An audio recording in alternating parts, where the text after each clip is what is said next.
पहला, अहित, असत्य, व्यर्थ, कटु, निंदायुत, उद्वेग वचन का त्याग, लीला भगवन नाम गुणों का गान करे नित सह अनुराग।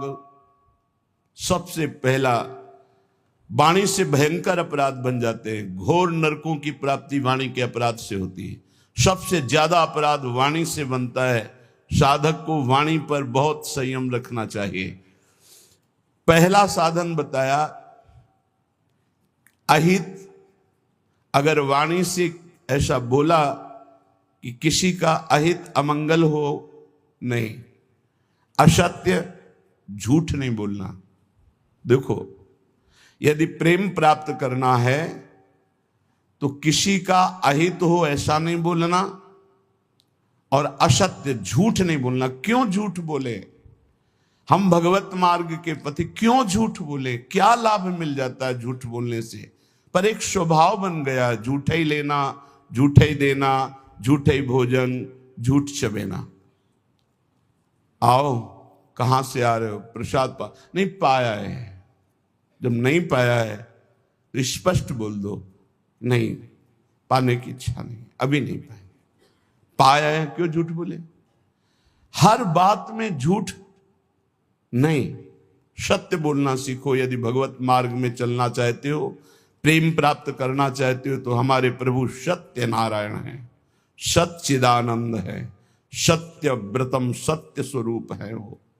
इसलिए वाणी से हमारी प्रार्थना है हर साधक से, झूठ बोलने का अभ्यास छोड़िए।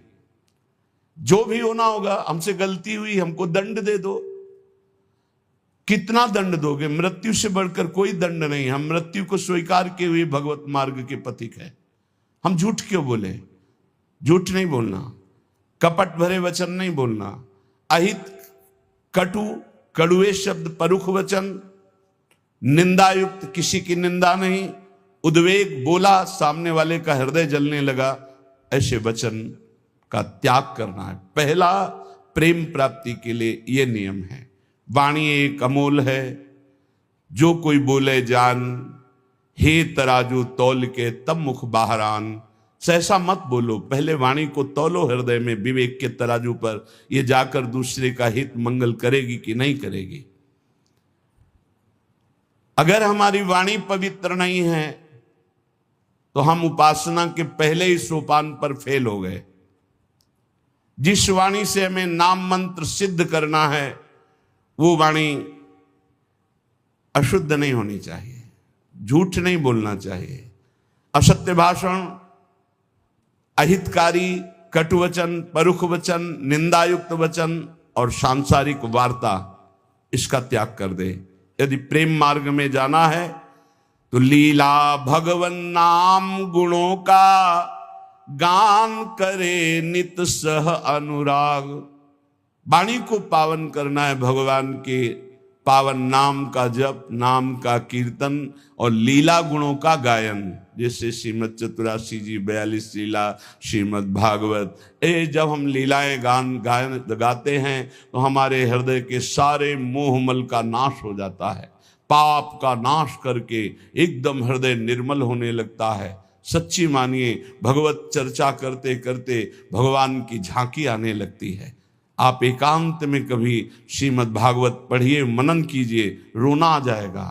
एकांत में चतुरासी जी को बार बार गाइए, झांकी आने लगेगी। जो पदों में लीला छुपी है वो प्रकाशित होने लगेगी। श्याम श्यामा प्रगट, प्रगट अक्षर निकट, प्रगट रस स्रवत अति मधुर बानी।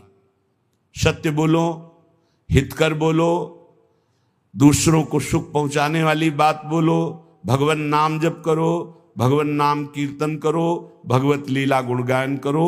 ये वाणी की तपस्या हो गई, ये वाणी की पावनता हो गई। और जो अपावन बात कही गई वो वाणी की त्याग दो। ग्राम्य कथा, लोक कथा, राजनीति की कथा, भोग कथा, ये सब छोड़ दे। किसी से किसी भी तरह का राग द्वेषात्मक वार्ता ना हो। मन से काम क्रोध लोभ के वेगों का करके परिहार। वाणी पहला। अब दूसरा कह रहे हैं कि मन, बड़ा योगदान है साधना में मन का। विषयों में लगा हुआ मन शत्रु है और प्रभु के चरणारविंद में लगा हुआ मन मित्र है। मन प्रभु में लग गया तो विश्व विजयी हो गए। जिसका मन सावई मनः कृष्ण पदारविंदयो, प्रिया प्रीतम के चरणारविंद में जा रहा है मन, स्वाभाविक।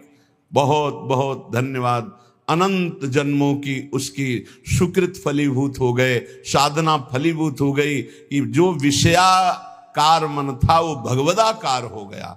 जो विषयों का अवलंबन लिए था वो नाम रूप लीला का अवलंबन लेकर प्रेम में डूबने लगा। मन से हमारी वृत्तियां काम की उत्पन्न होती हैं। काम में बाधा पड़े तो क्रोध आ जाती, पूर्ति हो तो लोभ हो जाता है। नाना प्रकार के दोष उत्पन्न होते हैं काम से। ये मन सदैव काम कामना वासना इसी में भ्रमण करता रहता है। काम कामना वासना मन ते कर अति दूर, अति दूर इनका प्रवेश भी ना हो हमारे मन में। इन वेगों का परिहार कर दे तो कैसे? जब निरंतर अंदर नाम चलाया जाता है ध्यान सहित। ध्यान दीजिए, वाणी को पवित्र करने का उपाय बताया गया। वाणी को अपवित्र कैसे किया जाता है वो बातें बताई गई, उनका त्याग कर दे। अब मन सबसे ज्यादा काम भोग का चिंतन करता है।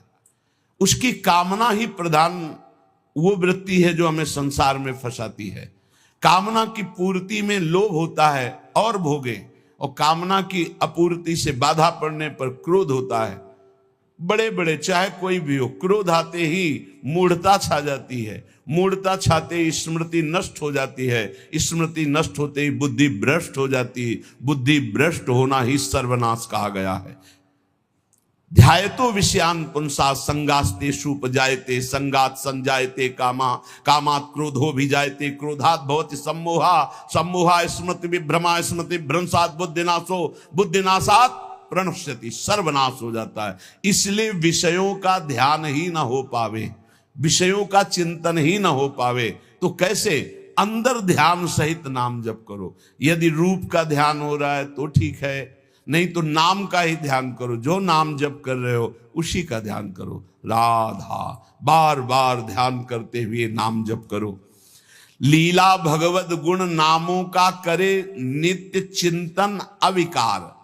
अविकार स्थिति प्राप्त करने के लिए, हृदय रूपी गुफा के अंधकार को दूर करने के लिए नाम का, प्रभु के रूप का, प्रभु की लीलाओं का चिंतन करें।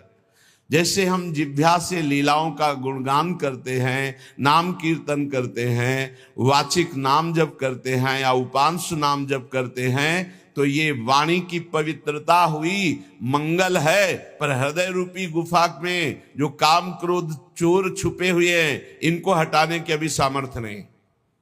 इनको हटाने के लिए उतरना पड़ेगा गुफा में, नाम को उतारना पड़ेगा हृदय रूपी गुफा में। या तो ध्यान चल रहा है और या तो नाम ध्यान सहित चल रहा है। ध्यान सहित नाम जब एक एक अक्षर मात्रा का ध्यान करते हुए तो वही रूप प्रकाशित हो जाएगा। लीला गायन करे तो हमें 5 अध्याय करने हैं भागवत के, ऐसा नियम न ले।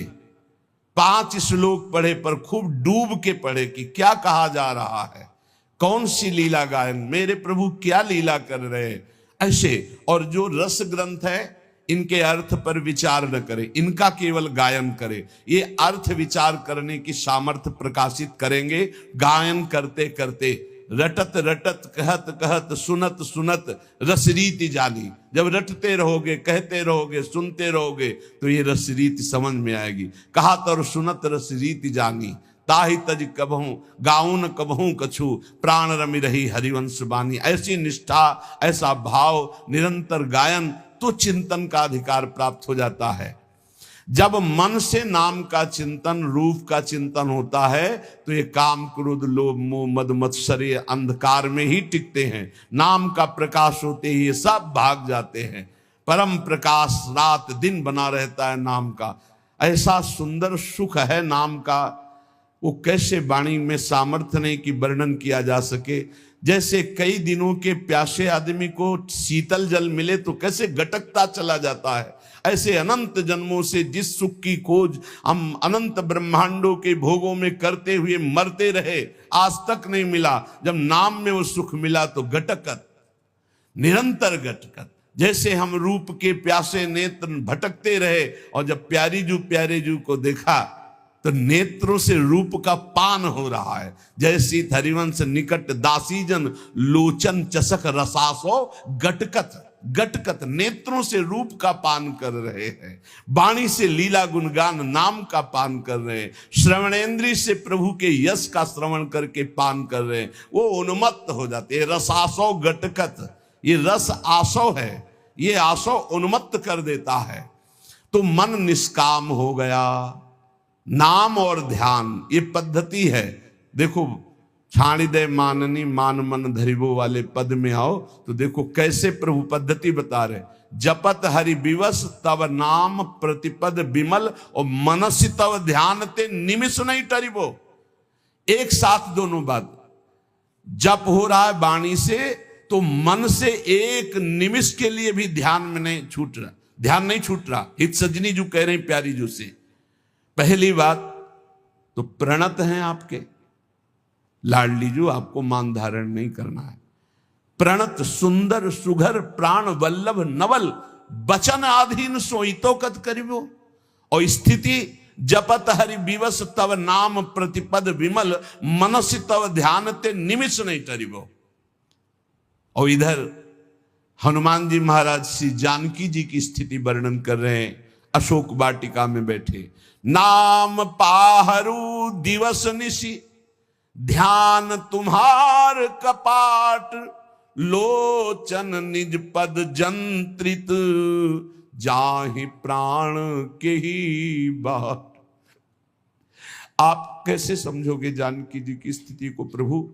आपका नाम रात दिन पहरा दे रहा है, नहीं तो कब प्राण निकल गए होते। और आपका ध्यान कपाट की तरह दरवाजा बंद किए हुए, हृदय में राम रूप का ध्यान है, जिह्वा पे नाम आठों पहर चल रहा है, इसीलिए जानकी जी को प्राण नहीं गए, नहीं तो कब छूट गए होते। नाम पहारू दिवस निज ध्यान तुम्हार कपाट, लोचन निज पद जंतित जाहि प्राण के बाद। और यहां सजनी जो लाल जू के लिए करे, जपत हरि विवश तव नाम प्रतिपद विमल मनसि तव ध्यान ते निमिष नहीं टरिबो। प्यारी जो बचन आधीन सो हितो कत करिबो। जो आपकी केवल आज्ञा हो उसका पालन करने पे तत्पर है, उनके साथ आपको मान उचित नहीं। जब तक नाम हृदय में ध्यान नहीं किया जाता, रूप का ध्यान नहीं होता, तो बाहरी नाम जपते हुए भी हृदय में विकार आते रहते हैं, विकारों का खेल होता रहता है, इसीलिए प्रेम का प्रकाश नहीं होता। तो प्रेम प्रकाशित करने के लिए वाणी पावन और मन पावन। अब प्राण पवित्र करो। प्राण कैसे? प्राण आहार से अशुद्ध और शुद्ध हो जाते हैं। तो आहार, हिंसा में अशुद्ध भोजन का, भगवत मार्ग में चलने वाले को तमोगुणी आहार का त्याग कर देना चाहिए। ये सब अभक्ष्य पदार्थ तो दूर ही हैं। प्याज लहसुन में कोई हिंसात्मक दोष नहीं, पर घोर तमोगुण प्रकट करता है, इसलिए इसका त्याग किया गया है। जहां आलू प्रकट होती है, जहां कंद शकर कंद प्रकट होती है, जैसे जैसे मूली गाजर प्रकट होती, ठीक वैसी उसी खेती में उसी जगह में ये प्याज लहसुन प्रकट होता है। इसकी प्रकट होने की प्रक्रिया कोई अपवित्र नहीं है, ये खेतों में प्रकट होता है।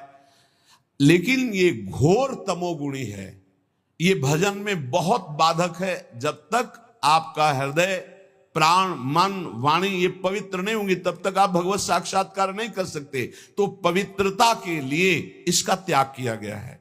प्याज लहसुन का भगवत प्राप्ति की पवित्रता के लिए त्याग किया गया है। ये कोई हिंसात्मक दोष वाला नहीं है, पर ये तमोगुणी है, तो तमोगुणी का त्याग करके सत्वगुण का सेवन करते हुए वो गुणातीत अवस्था में पहुंचना, इसलिए इसका त्याग अत्यंत अनिवार्य है। और कहीं भी किसी भी ठाकुर जी को कभी भी कोई भी भोग नहीं लगाता प्याज लहसुन का। अगर लगाता है तो ये अपराध है। आज तक कहीं कोई प्रमाण नहीं है कि कहीं सात्विक पुरुषों ने इसको पाया हो या ठाकुर जी को भोग लगाया गया हो। इसलिए इस तमोगुण प्रदान करने वाले प्याज लहसुन का भी त्याग कर दे। और कह रहे हैं करे चटोरेपन का त्याग। प्राण को शुद्ध करने के लिए ये बाजारू चीजें खाने की जो चटोरापन बन गया है, वो प्रेम प्राप्ति की ठीक वृत्ति नहीं है कि आप बाहरी चीजें, आपको अगर भोग ही लगाना है तो आप अपने घर में जो रूखा सूखा बनाइए, भाव से भोग। ये केवल ये 2 अंगुल जबान की बात है, गले के यहाँ से गया ना, वो खट्टा मीठा सब बेकार हो गया, वो मल बन जाएगा। इसी की केवल इसको स्वाद